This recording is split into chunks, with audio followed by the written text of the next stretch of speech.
Schottenheimer's impact on the game of football was not only felt in Northeast Ohio, but across the entire NFL. News 5 Sports, or News 5's John Cossack, I should say, continues our team coverage tonight with a look back at the legend. John. Yeah, it is a legacy, Frank, that goes well beyond the normal metrics we use for coaches, the wins, the losses, the championships. To his former players, Marty Schottenheimer was coach, father, brother, counselor, and priest. No one knows that better than maybe the man who knew him best, Bernie Kosar. Between coaches and quarterbacks, there is a special bond. Bernie Kosar knows that better than any. And in his heart, there will always be a special place for Marty Schottenheimer. Remembering Marty as somebody you absolutely love and cherish. And I can't thank him enough for the structure, the discipline, and the belief he had in me.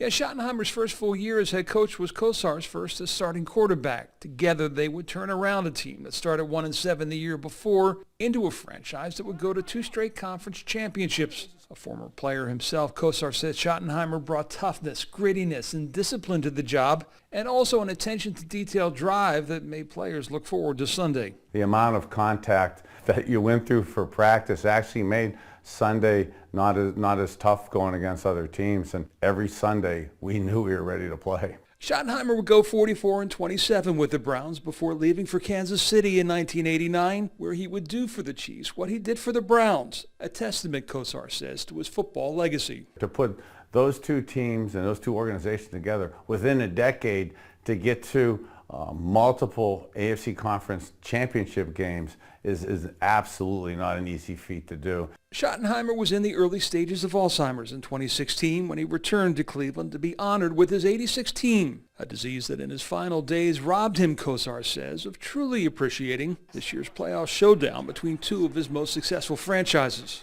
It's really a shame a man who's had such a massive influence on so many of us isn't really able to understand and really know the magnitude of a Browns-Chiefs game where he had such a major influence. Schottenheimer went on to win 200 games as a head coach, putting him in the top 10 all-time, just behind Paul Brown and ahead of Chuck Noll. But Kosar says the lasting legacy of a coach is not in the wins and losses, but in the lives that were touched and the young characters that were molded. There's a gleam, men!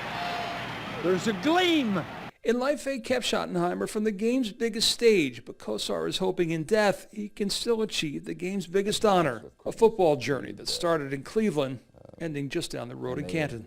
To have Marty Schottenheimer mentioned in the same breath in that type of organization is absolutely confirming to our previous statement of his earning the right to have a house in Canton, the Hall of Fame. Now, beyond Schottenheimer's football family, he leaves behind his wife Pat and children Kristen and Brian. And his coaching tree, by the way, includes, among others, Bruce Arians, who just won the Super Bowl on Sunday night in Tampa, but also Super Bowl winners Bill Cowher, Tony Dungy, as well as Mike McCarthy. So a legacy that will live on for many years to come. Live at Shaker Heights, John Cossack, News 5.